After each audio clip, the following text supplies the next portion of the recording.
Senior naturopathic physician having more than 30 years of experience in naturopathy. ఆయన ఎవరో కాదు, doctor B Mastan Yadav గారు ఉన్నారు. మరి మాట్లాడిద్దాం, అసలు పెయిన్ మేనేజ్మెంట్ ఎలా చేస్తారు, ఆ ట్రీట్మెంట్ పద్ధతులు ఏంటో తెలుసుకుందాం.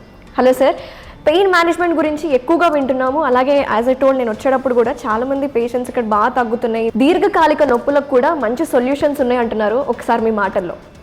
తప్పకుండా అమ్మా.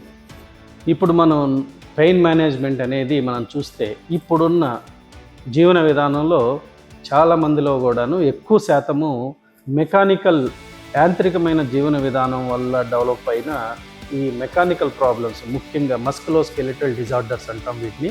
వాటిలో ముఖ్యంగా నడుము నొప్పి కావచ్చు, మెడ నొప్పి కావచ్చు, మోకాలు నొప్పి కావచ్చు, అలాగే భుజాల నొప్పి కావచ్చు.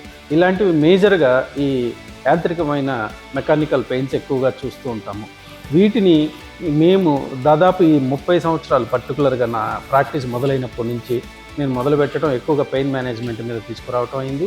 తర్వాత స్పోర్ట్స్ మెడిసిన్ ఆర్థోపెడిక్ ద్వారా నా హయ్యర్ స్టడీస్ చేసుకొని తద్వారా ఇంకా క్రానిక్ రిలేటెడ్ ప్రాబ్లమ్స్ అన్నిటిని కూడాను నేను చాలా సింప్లిఫైలో చేసి వాటిని ఇలాంటి నొప్పుల్ని తిరగబడకుండా ఉండడానికి ఏం చేయాలి అనే దాని మీద ఎక్కువగా ట్రీట్మెంట్ని ప్లాన్ చేయడం జరిగింది. ఎందుకంటే రిలీఫ్ ఇవ్వడం ఒక పద్ధతి అయితే, తిరగబడకుండా ఉండడానికి చేయాల్సిన ట్రీట్మెంట్ ఒక పద్ధతి. ఈ రెండు పద్ధతుల్ని అనుసంధానం చేసుకుని రిక్వైర్మెంట్ ఆఫ్ ది పేషెంట్కి మనం ఎక్కడ ఎంత ఇంటెన్సిటీతో మనం అప్లై చేయాలి, వాళ్ళు ఫిజికల్గా ఎంత ఇంటెన్సివ్గా ఇబ్బంది పడుతున్నారు, అలాగే మెకానికల్ అంటే రియాలిటీగా మెంటల్గా కూడా వాళ్ళు ఎంత ఇబ్బంది పడుతున్నారో ఆ ప్రాబ్లం గురించి ఈ రెండింటిని అర్థం చేసుకుని మనము ఒక ఖచ్చితమైన ఈ చికిత్సా విధానాన్ని మన హరిత వెల్నెస్లో డిజైన్ చేయటం వల్ల వాళ్ళు అద్భుతమైన ఫలితాలని చూస్తూ ఉన్నారు.